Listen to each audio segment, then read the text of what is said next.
to this month's shop review. This month we are going to be looking at Glitter-esque shop.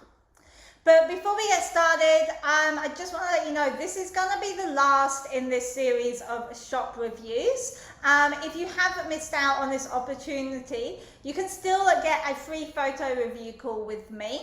I'll put the link in the description for more details on that and to book up for a free photo review call.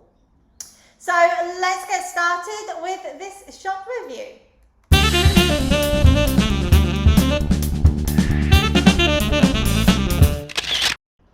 Now this is Glitter-esque shop. It's an Etsy store, and the first thing I notice is that we don't have a banner image here. Now sometimes Etsy is a little bit funny with the banner images and doesn't always load them. I have tried loading this page a couple of times, but a banner image isn't coming up. Now I do always recommend having a banner image here. It could be one of your best-selling products. It could be a range of your products, but basically something to show off what you are selling, what this shop is all about. It's really important to have that there to catch the audience's attention as soon as they jump on your store.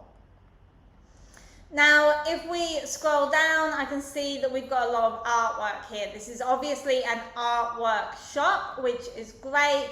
And I can see that you're adding glitter to your images, which is obviously what this is all about.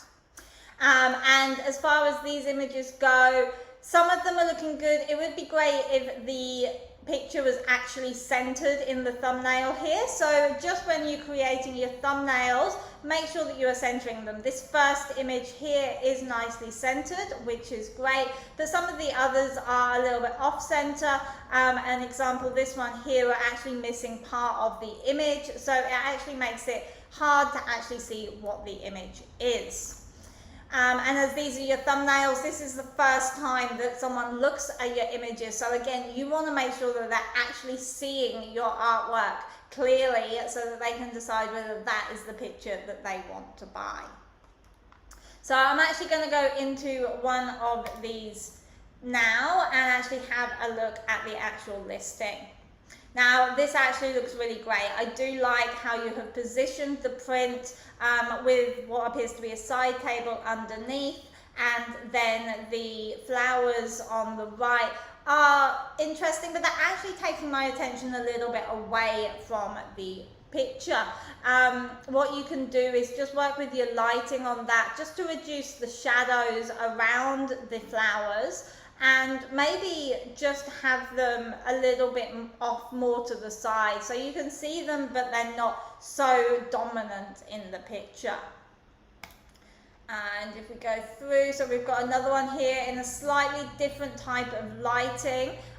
So it's looking a little bit colder in this image. So that's just to do with the colors, to do with your white balance. So have a play around with your white balance. Make sure that you are representing the colors of your artwork correctly. Don't worry too much about the color of the flowers, because obviously they're not the important thing in this image.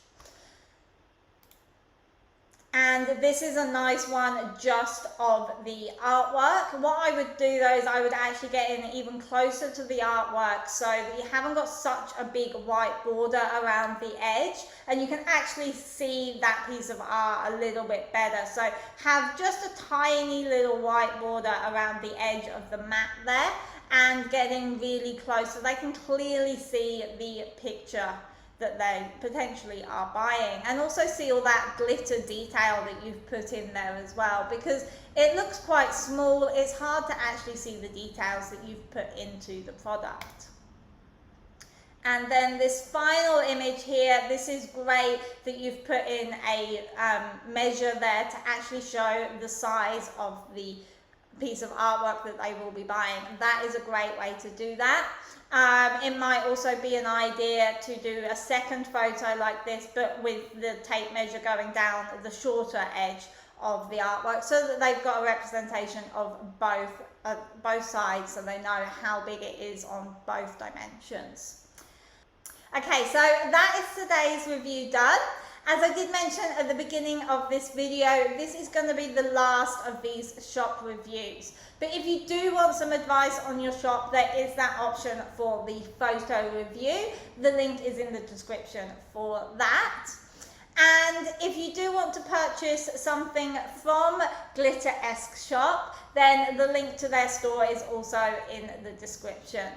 I hope that you have found this useful. Again, if you have any tips for Glitter-esque, please drop them in the comments. And if you have any ideas as to what you would like to see on this channel, also drop them in the comments for me. Thanks for watching, and I'll see you again next week. Bye bye.